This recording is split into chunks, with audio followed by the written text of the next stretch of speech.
So welcome everybody, this is Tim Bennett from Argonet.com and you are part of Awesome FM and the Film Finance channel where we talk about film finance topics.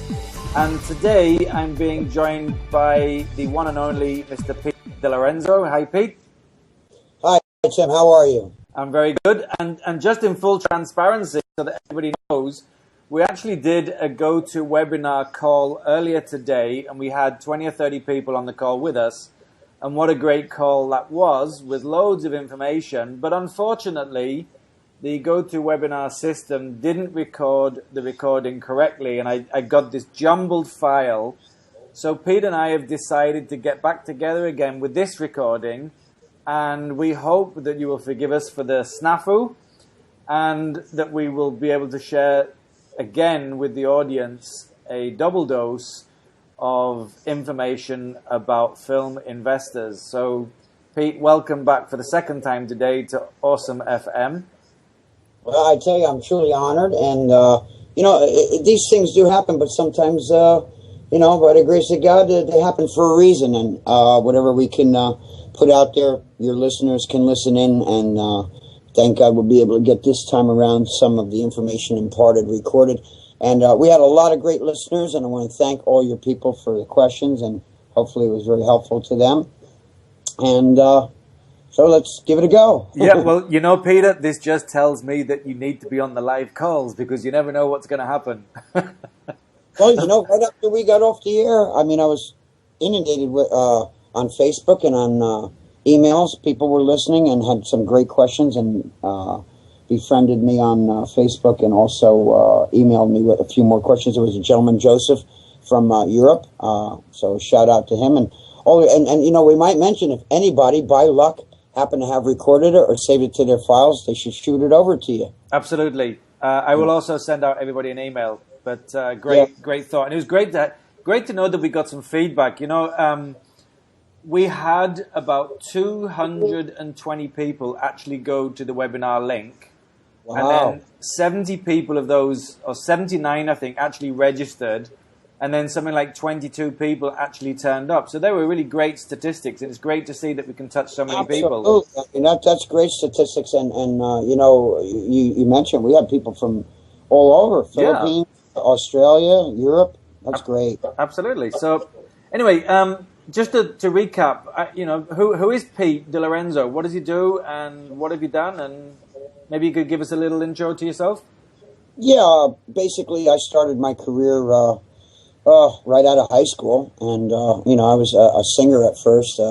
My mom was in country music, even though she was born in Europe, in Italy, and came here when she was a baby at 2.5. Bear with me because I'm kind of losing my voice.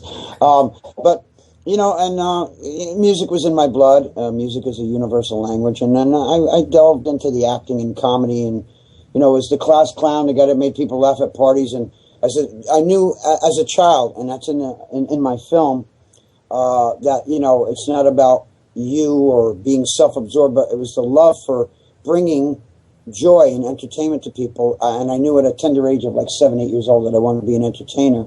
And much of that is carried into my film, The Mentor.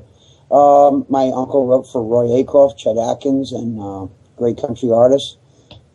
And, it was only in maybe the last 15 years that I delved into not only, being in motion pictures, acting and everything, but, to take on the task of being a screenwriter and producer was kind of like the pinnacle of my career, to be honest, Tim. A passion for wanting to do it all, a love for the gifts that God has given me. And so I'm, I guess you could say, comedian, impressionist, actor, recording artist, and now a new kid on the block as a screenwriter, producer, and director. It's awesome. And there can be no greater gift, I think, than being able to entertain people. It's many people, and we talked about this in the earlier part of the interview, but many people, they have different motivations. Some people do it for the money, the glamour, the glitter, the bling, or self-absorbed, or they need attention. But when you're doing it for the passion of what you love to do, everyone needs to be entertained, whether it's a good book, whether it's a TV show, whether it's a film, music. people need to be entertained. You know, back during the Depression era, when people paid that nickel or dime to go into a movie theater during World War II, and you know, it was an escape where they could see a romantic movie, a suspense film, a musical, and it was upliftment. It was motivational, and it was an escape from the real world. And God knows, in the world we're living in now, you know, with terrorism and with violence and things like, people need to see something with substance, and that's the kind of movies that I make. You know, I don't down. There's a genre of films for everyone. I don't downgrade anyone that, you know, I mean, there's a realm of the slasher movies and horror flicks out there, and vampire and werewolf movies and action yarns, and you know, I mean, I've even been in films like that as an actor. But you know, for the films that I make, I want to put something up there that's meat and potatoes, substance, something that's going to uplift and edify. Yeah, you know, in my position over here in the Philippines, I have a show production company, and I specialize in laser special effects. And what I love about what I do is that just for a short while, whether it be 5 minutes, 15 minutes, or whatever, 30 minutes, you can take people out of their daily lives. You can make them forget their issues and their problems, and you can entertain them, make them laugh, make them smile, and, you know, touch them in some way. And it's really awesome responsibility for us. You and I said this earlier, and I'll say it again. You and I, sir, are so much on the same page. And I love you and respect you for that. You know, I told a story earlier, maybe, you know, not to be redundant and repeat it, but for those that didn't catch it on the first segment, that, you know, I was interviewed one time on a national television show, and he asked the question, like, you know, well, you wear many hats. You're a comedian, precious actor. Which do you love the most? And I mean, there was no rehearsed answer. It just came automatic. That how do you answer that? That'd be equivalent to, you know, how do you love one pet above the other, or how do you love one child if I had children above the other? So, you know, and I actually said, when I go to that stage, I look in that audience, and that hour or so that I'm on stage, or if it's a concert, it's a good 90 minutes on stage, that, you know, you see people from all walks of life. You see people that are going through illness. You see the mother that has a child sick, or you see people out of work. You see a couple going through a divorce or a breakup. And, you know, it's a gift to be able to make them smile. It is a proven fact. It is medicinal. Yeah. Norman Cousins, the renowned writer for the Saturday Evening Post, cured himself with laughter and high doses of vitamin E from bone cancer. This is a known fact that laughter truly is the best medicine in the world. And I feel very blessed that God gave me that gift to bring laughter to people. When I go in a recording studio, I lose myself in my music. Yeah. I've got 15 new songs ready to be recorded for a new album. I have a hit single, which I decided to make the theme song for my film, and never would have dreamed that that song was going to take off the way it did. And you know, and when you're stepping onto a set, I mean, you're breathing life into a character. Whoever wrote that script, you become that character. It's just like when I do impressions. You know, I engulf myself. You climb into their skin, so their mannerisms, their facial expressions, as well as the voice. You become that person, you know. And that's truly a blessing to bring that to people. I believe. And you're just about to start a new movie called The Mentor. Maybe you could just tell us a little bit about that. Yeah, The Mentor, believe it or not, I sat down, it was probably the early 90s, and the pen just started rolling. I guess I'm from the old school that, you know, we used to use typewriters, now we have computers, but it was later that I went to the computer and actually started retyping and doing my second, third, fourth draft.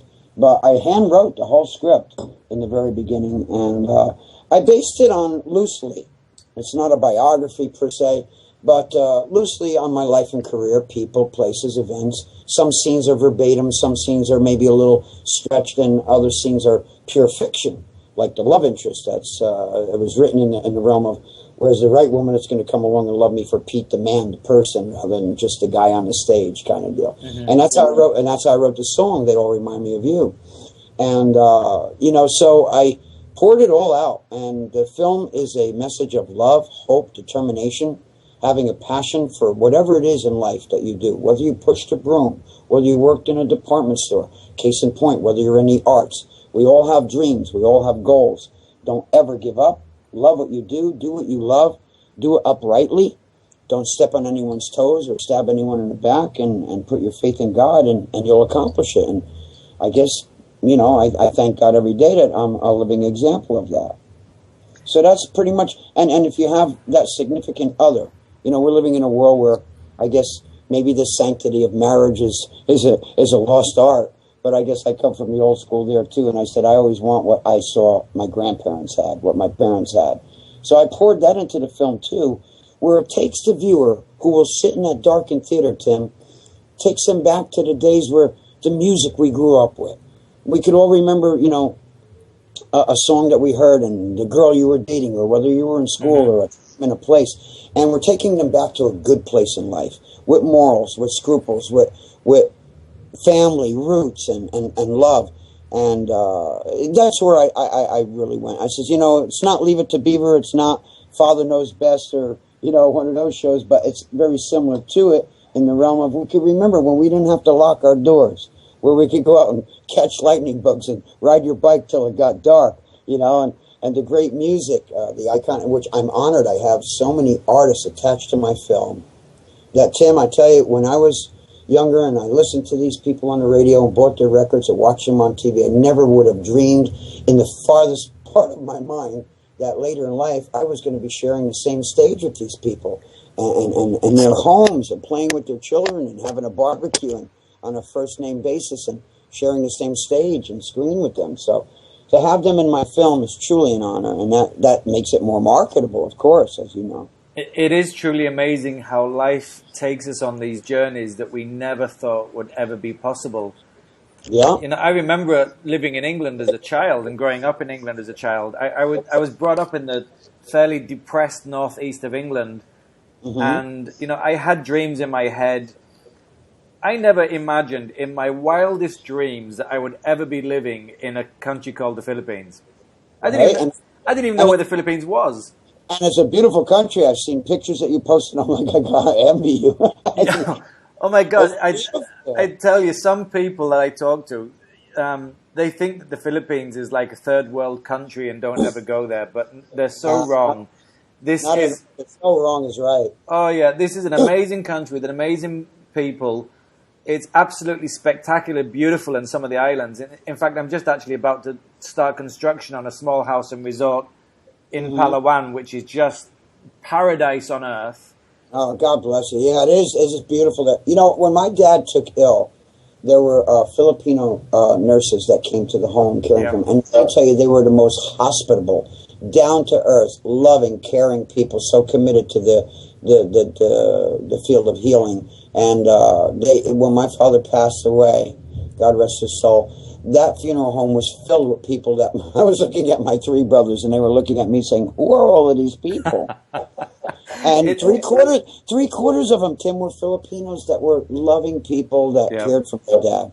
Oh yeah, it's really like that. And this is a country where you can live all your dreams. And last year I started one of my dreams. It's been my childhood dream since I was 15. And that was to make a movie. And last year we made 2 movies. And we're just presently out in the cinema at the moment. And, the reason I actually started putting all these interviews... You did it, baby. You did it. I did it, yeah. We're actually in the cinema. And the reason I put all these interviews together was I saw so many people in the industry struggling to create finance, to create solutions for their movies. And I thought, I can't think of a better way than asking the experts in the industry how they did it. And you are one of those. You're making movies. You're in movies for a long time. Yeah. And we came here today to talk about finding investors for movies. That's another good point that you just said. Is because I've done many seminars, and I've coached even one-on-one or a small group of people that are in the industry, whether it be acting or I was in broadcasting for years, voiceover work and acting, even comedy. And one thing I tell them right off the bat is that you can accomplish anything you really set your mind to. The sky's the limit, but you have to be focused. As I mentioned in our earlier segment, you have to have a passion, a burning desire, and you do not let anything deter you from that. Absolutely. Sometimes you'll get people, whether it's jealousy or animosity, you'll get the well-wishers, or you'll get the people that want to, humiliate or try and demean you and say, "Oh, you're never going to make it. You're never going to do it." And you don't let that fracture you. You can't. Because If you love it that much, and here you're a prime example. Look at the Beatles. Now, John Lennon came from, a poor area of England, and when those masterminds merged, I mean, Paul and John were the masterminds. They were the backbone of the Beatles. Not to take anything away from George or Ringo, they were awesome, and every one of them in their right. But look at, you don't get better than the Beatles. I'm sorry, And look at what they did. They came from the streets of Liverpool, and they became huger than huge. You can't stop it when it wants to go. When God gives you talent like that, and they had to drive, John Lennon said, "To the top, mates, to the top. We're going to the top." You got to believe, and this is what I emphasize to people that I've coached. That you have to see yourself where you want to be down the road. Have a vision. See yourself where you want to be, and just follow it to the every length. And so many people give up. They get tired. They get discouraged. They quit. And the time that you pull the plug on yourself is the time where it could happen. Jack Nicholson was doing like little bit parts, and he was working his way up, and he was getting frustrated, and he said to his agent manager at the time, he says, I'm going to pull out. And he says, just step away from the canvas, his agent said.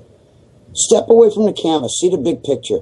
And it was at that point that he hooked up with Dennis Hopper and Peter Fonda, and they were doing Easy Rider. And that is when people started to pay attention to Mr. Jack Nicholson. Yeah, and what a great actor, eh? And when he did Cuckoo's Nest, that put him over the top. But, it was Easy Rider to actually put him on the map. That's when they started turning around saying, hey, we got to pay attention to this guy. So, you can never pull the plug. That's when you quit is when you lose. Absolutely. How many times have we heard that kind of story? It's really a true statement you make there. Well, it's a huge emotion. I'm sure you felt frustrated at times. I have, and we talked earlier in the segment about how many times trying and frustrating and losing time, losing money, and just struggling. Yeah. And this is what the best of the best did. So are we exempt from that? We're not any exception. But if we had pulled the plug, either you or I or anyone out there, then we would not be where we are today. Absolutely. And this takes me to one of the questions I wanted to ask you about finding investors. As we create our movies, and I know you have this experience, and I also have the same experience, and there's so many people around the world with the same issue. Why is it so hard for us to find investors for our movies? Well, there's a number of reasons. I'm sure you're familiar with that too. A lot of people say, "Oh, the economy right now," but the economy is bad in a lot of countries, not just the United States or in Europe or wherever. But it's not just the economy; that is a factor. But when we're dealing with investors that move that kind of money around every day, for instance, the pool of investors that I'm dealing with, these people deal with oil, precious gems, architecture, agriculture, a lot of different things. And they're delving into financing films. And we also spoke earlier in the segment about many people that are from Asia, India, Arab nations. These people are the people that, Dubai, money big time, where they're dropping money into movies. So these are the type of people that you need to contact. So I would advise to any filmmakers out there is there are all types of investors.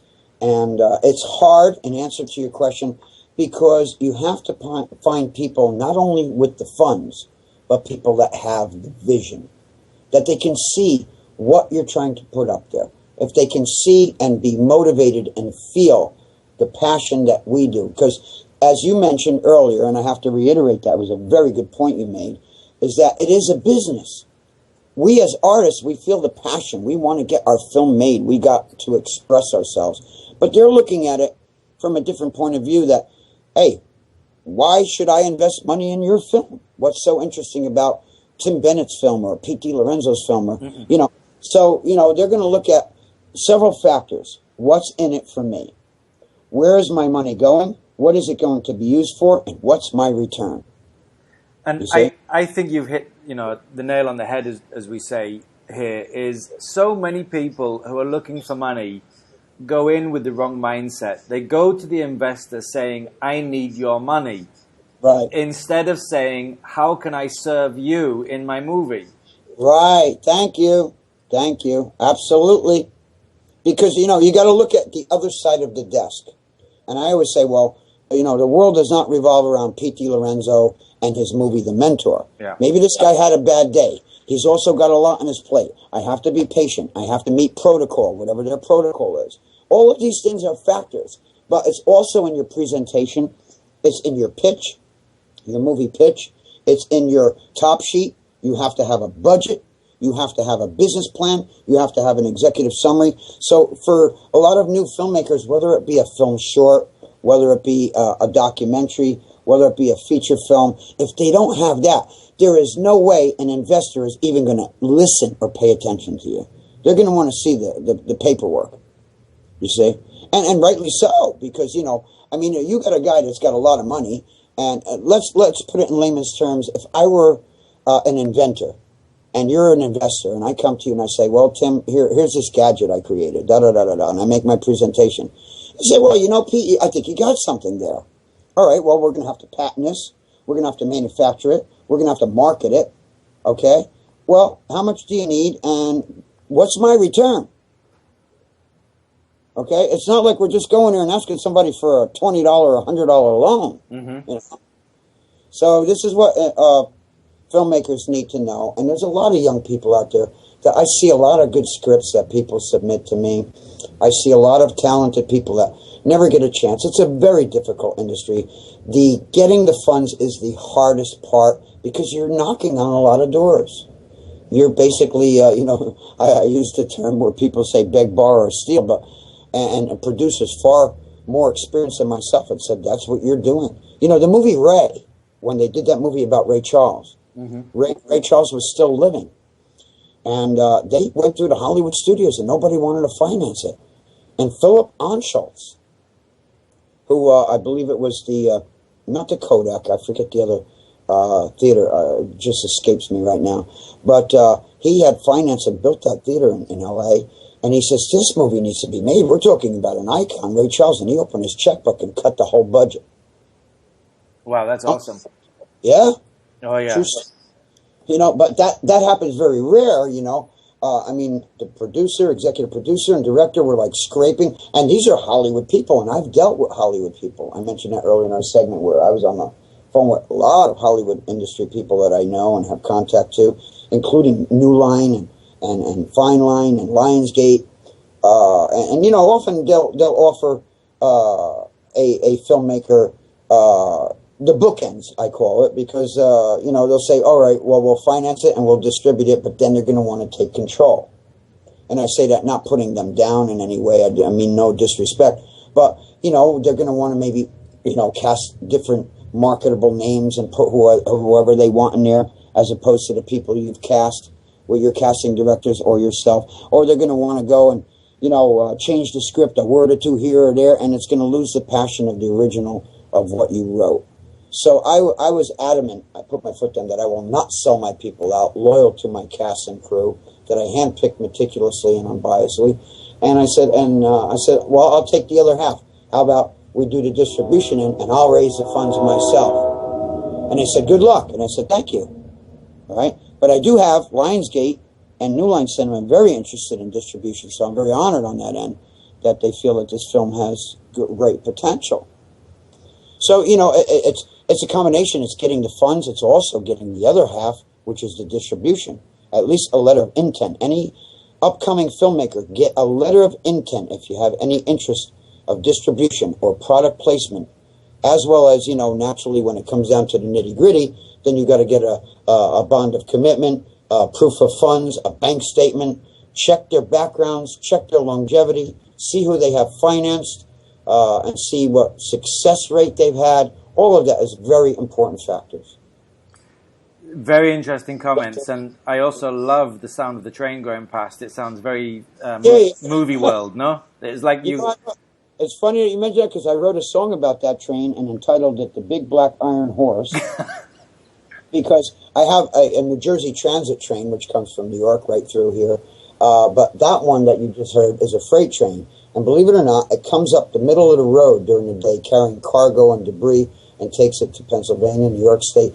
And I sat with a cup of coffee outside one day, and I says, "There's a song there. That's history. Yeah. Where do you see a train coming up the middle of the road like that these days?" That's awesome. You see trolley cars in San Francisco like that. And I sat down, wrote a song, and I was like, "Pete, you got another hit song on your hands. That's like a Pete Seeger tune." And I says, "Wow, I couldn't shine that man's shoes. That's an honor, you know." So, I wrote one about our letter carriers, and the general postmaster said that should be like a national anthem for all the post offices across America. And I said, "Wow." I said, "That's better than getting your picture on a stamp. Thank you." Yeah, there's a movie and a song everywhere. Now, if we need to look through our investors' eyes to get investment, what is it investors are actually looking for, and what do they expect? Well, I would say from my experience, and for any upcoming filmmaker or new filmmaker, because I myself was a first-time filmmaker, you know, screenwriter, filmmaker, they're going to look for a top sheet where you can say, "Look, this is what I expect. I did my bids. I got my budget together. This is the maximum of what I need, but I can maybe possibly without hurting the film in any realm or taking any shortcuts. You know, it's like putting up a building. You don't want to take shortcuts on the plumbing or the electrical work, or you're gonna have a building that's gonna have a flood or fire. So you're gonna say, okay, I might be able to shave costs here or there. So here is the minimum of what I would need. So you're gonna give a top sheet of like your maximum, what you're looking for, and your bottom line, which is like the minimum you could settle for to do it and do it right. You don't want to cut corners and turn out a piece of garbage. You're also going to need a budget. Total, A to Z, soup to nuts, itemized, like someone would give you an itemized bill after working on your car. List everything. Everything.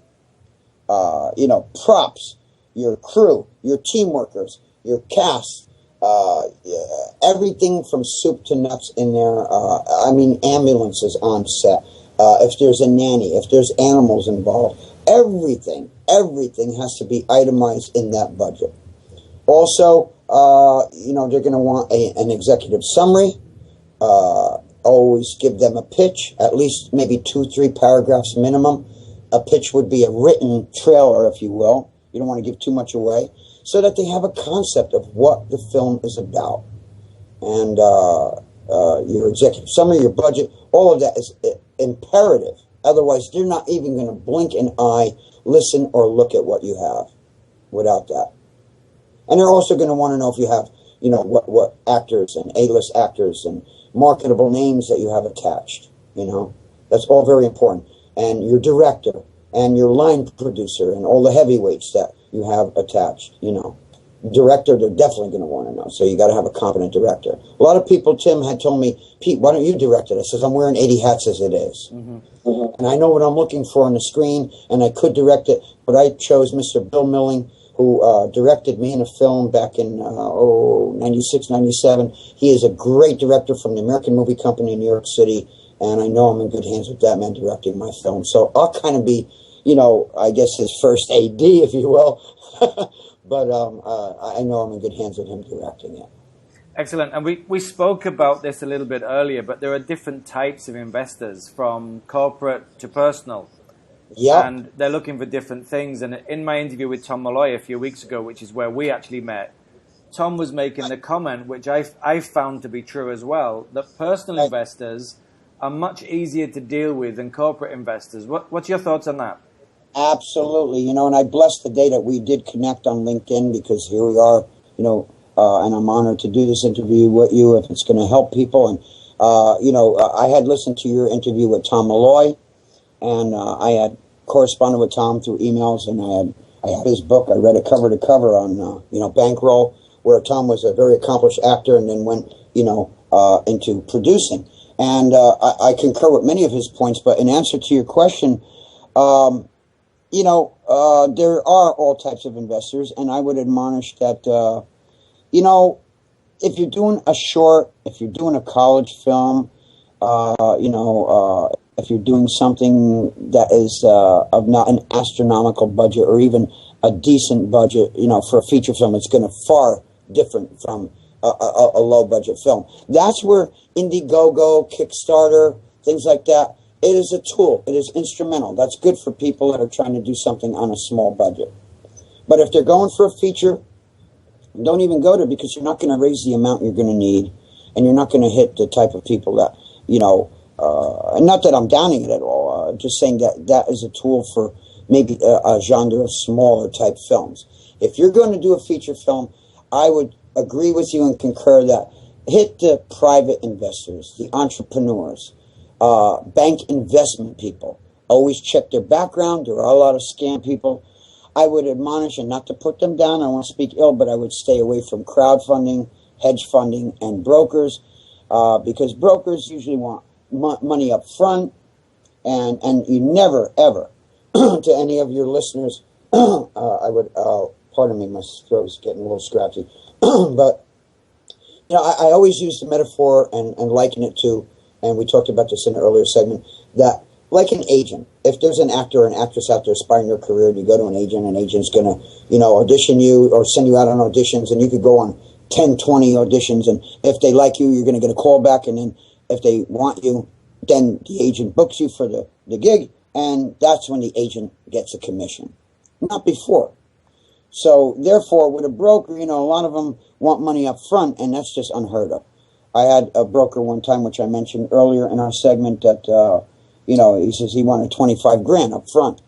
He said he had like 3, 4 interested people, and one I wanted to do a book deal, and I was like, well, that's all great. Can we get them in a conference call?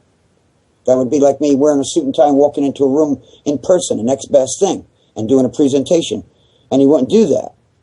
And I said, well, if you were that serious and you had these people, and not that I'm distrusting you or doubting you, but if you had these people in your corner, then why not would you bring them to the table, as you said you have the power to do, and I'll give you your finder's fee right off the top. You see, but to put $25,000 in somebody's hands and then they disappear and go live a lifestyle, or they could be, the biggest bull thrower out there, you just don't ever go there. So I would like to emphasize that to your listeners. Don't ever give people money up front. And the sad thing is, Pete, that he probably got the money from somewhere. Oh, there's people that do it. They make a career of it. They just... I'm sure you've seen on LinkedIn, too, where people put posts up like, oh, this is a scam, and this guy ripped me off. And, and LinkedIn is a very good network. It's awesome. Yeah, it's awesome. I agree. But, there are people on any social network, and LinkedIn is a very good industry network where you can meet a lot of good people, and that's how I met you. Yep. Well, the next question I was going to ask you is, what types of investors should I look for? And we kind of covered that a little bit in the discussion that we were just having. But one of the comments I made earlier was that filmmakers are a little bit like entrepreneurs. Very similar mindsets and very similar actions. We've gone through the rags to riches. We've done every job possible, and we've accomplished success through that. And filmmakers are very similar to that as well. So, I totally agree. Like, if you're making $100 million budget movie, you might not want to go to the smaller investor. But if you've got a low budget movie, or you're doing an independent, a very good place to start is with small businesses and entrepreneurs. Oh yeah, absolutely. Because as you mentioned, there was a golden rule, a very good point in our first segment, is that you have to look at it as a business. We are artists. We have a passion, but we do have to look at it as a business. So, that is emphatically true, that, these are the type of people that move this kind of money around every day. Yeah. Bad economy or not, these people sneeze that kind of money. And they have to be, they may not know what goes into the making of a film because they deal with so many different types of investing. But when you get to the bank investment people, when you get to the private investors, I had mentioned that I was on the phone with Mark Cuban, who is the owner of the Dallas Mavericks. When you get to the James Bransons and people like that, these people move that kind of money around. They're going to know, and if not, you educate them that there's the foreign market. After it hits the big screen, okay, it goes overseas to the foreign market. And we're not talking about just selected theaters. We're talking about national theaters worldwide. And then it goes to what? It goes to on-demand, pay-per-view. It goes foreign market. Then it goes to beyond box office and the bragging rights, which you and I mentioned, where, people just like to be a part of it and have their name in the credit and say, hey, I was an assistant. I was a constituent. I was a colleague that helped him get this film done. And there's my name up on the silver screen. I'm credited. You see? So these are all points that they're going to look for.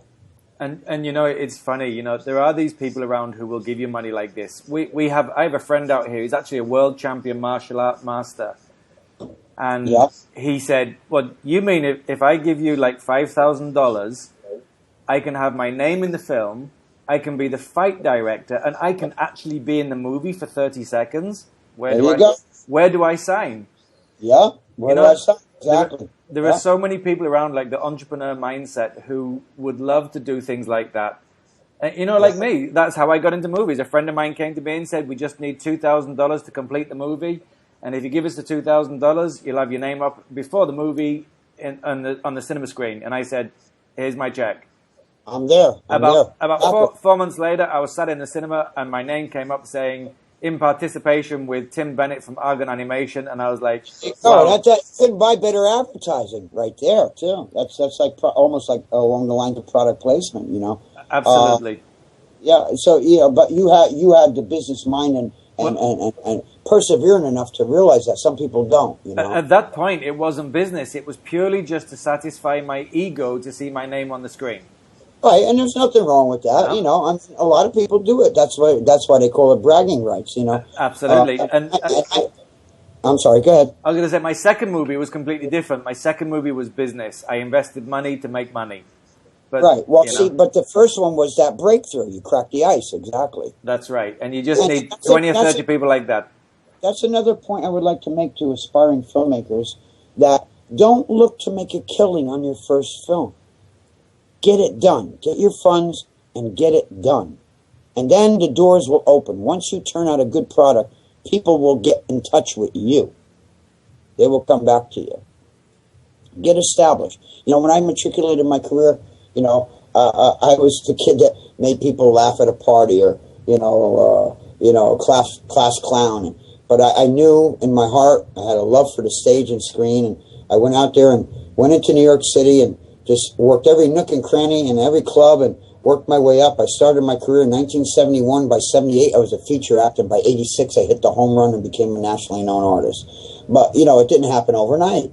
So, you know, you have to be humble and realize humility is the key. That don't look to make a killing, per se, on the first movie.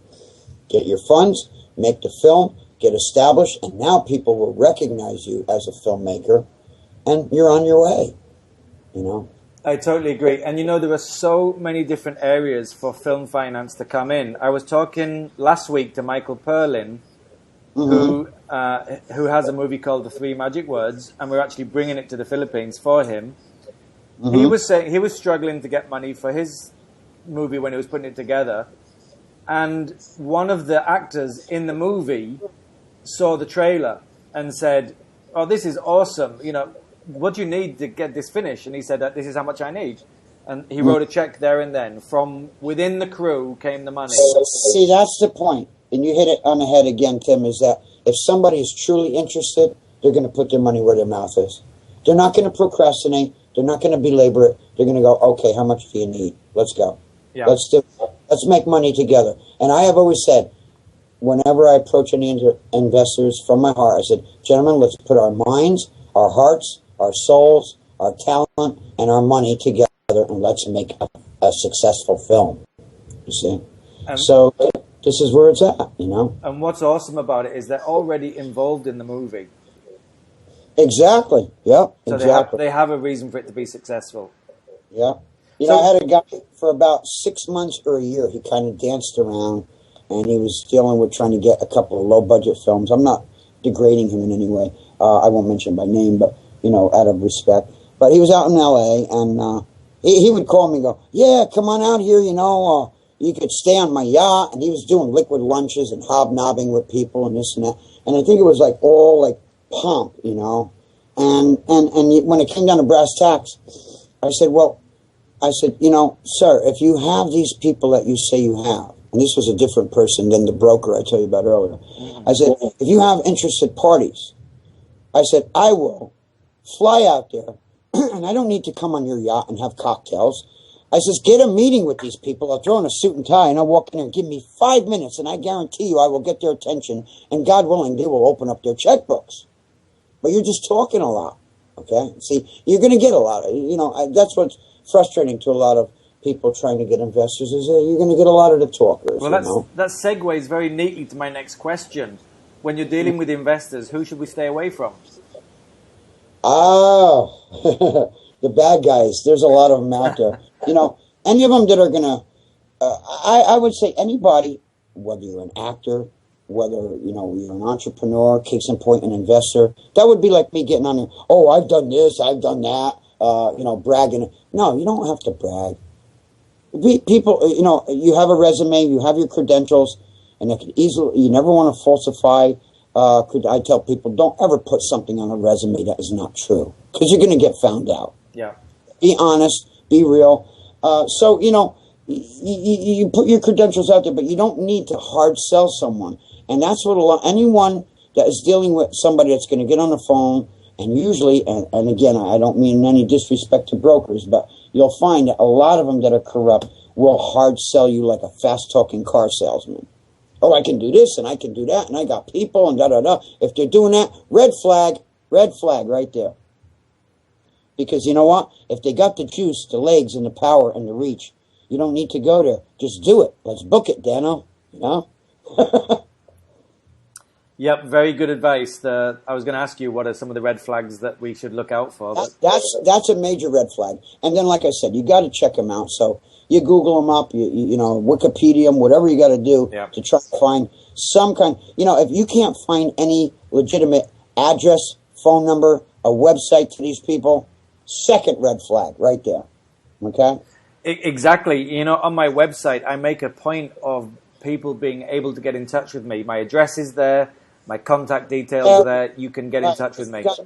Exactly, Tim. We got nothing up our sleeves, nothing to hide. If you got an investor that comes forward and says, I'm a broker, I'm a hedge fund investor, or I'm a crowdfunder, or whatever it might be, and not that I have any prejudice against those type of people, you got to check them out. And if they don't have a legitimate website, if they do not have a legitimate company name, a legitimate company address, a legitimate phone number, Skype, this, that, the other, they're just hanging a shingle somewheres and working out of a paper box, you know what I mean?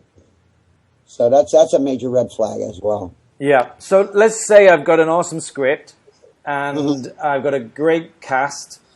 Mm-hmm. How do I start finding investors? What's the first thing you recommend I do?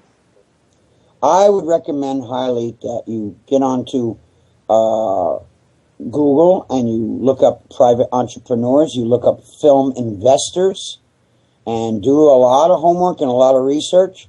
And you got to scope them out. You got to check their backgrounds.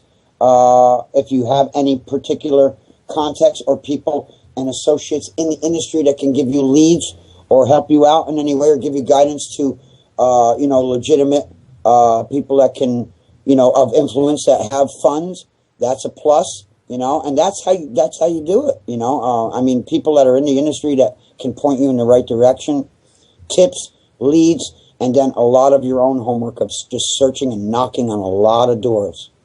But there are a lot of great social networks as LinkedIn, Facebook, just go on Google's too, where there are banking, I have to underscore, banking investment companies that delve into film. Way back, I even went into philanthropic companies. Many big companies like Merrill Lynch, Payne Weber, they have philanthropic companies that lend to the arts. That's another avenue. It can be frustrating at times, but you gotta stay with it and you gotta just pound. Don't ever give up. Well, Pete, thank you so much for sharing your wisdom, your knowledge, and for the second time today, you are definitely worthy of being on Awesome FM. You are awesome, man. Right back at you. I said earlier in our segment too that the teacher learns from the student and the student learns from the teacher. We never stop learning. I'm like a sponge. I love to absorb. And, I learned from you. You learned from me. Hopefully your listeners learn from both of us. And that's what it's all about. And you got a great, great program. And hopefully we reached a lot of people and recapped what we covered earlier. Yeah. I think so. Well, thank you so much for sharing. Now, how do people... Go ahead. A lot of people love the little joke I stuck at the end, but I'm going to give you another one. Okay, go ahead. Yeah, I want another joke. I deal with a lot of metaphors because it gets a point across. And I say, you ever see a cat or a dog? They often chase their own tail. and as businessmen as we are, and entrepreneurs and filmmakers, that, metaphorically, cat or a dog chases its tail. So here's a little story where here's this dog and he's in an alleyway and he's chasing his tail. And all the other dogs are laughing at him and they're saying, like, dude, what are you doing? Come on, mate. You're making a jerk out of yourself. What are you trying to do? And he says, well, my happiness and my success is in my tail.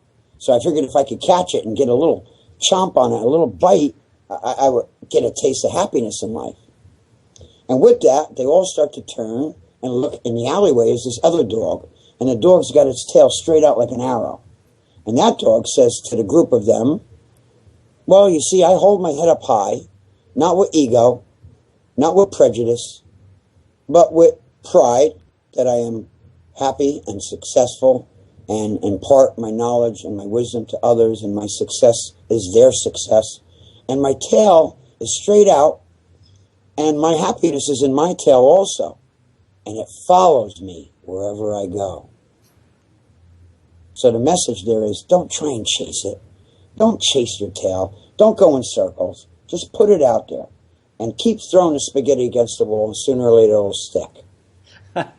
I love it, Pete. I love it. Awesome, man.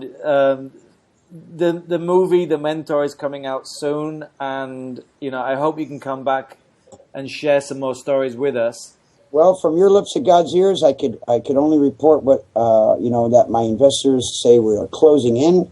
And many of the funds are coming from money that they're moving around, again, from sovereign governments. And, so I'm very close.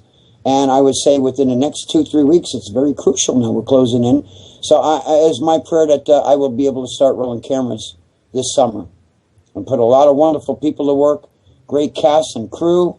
And The Mentor will be in theaters hopefully by, the beginning of 2014. Well, I wish you the best on that, and keep us informed of how it's going. How do people get in touch with you, Pete? They could hit my website. I'm on IMDb, I'm on Facebook, I'm on LinkedIn, and they could hit my website, which is www.pete, short for Peter, PETE, DELORENZ, like zebra, o.com, PeteDeLorenzo.com. All right. Well, Mr. Pete DeLorenzo. I'm not unapproachable. They can email me. They can pick my brains, what's left of them, and help them out the way I can. Well, thank you so much for being my guest here today. It's been awesome having you. Tim, I'm honored. The honor was all mine, and God bless you, and enjoy that beautiful area that you're in Philippines. I wish I could be there with you having a cocktail, but we'll do that. You are welcome to drop by anytime. By God's will, we will meet face to face, and when the premiere comes out, I definitely want you there. Excellent. And let's see if we can bring The Mentor to the Philippines. Oh, absolutely. Absolutely. I'll certainly help you on that.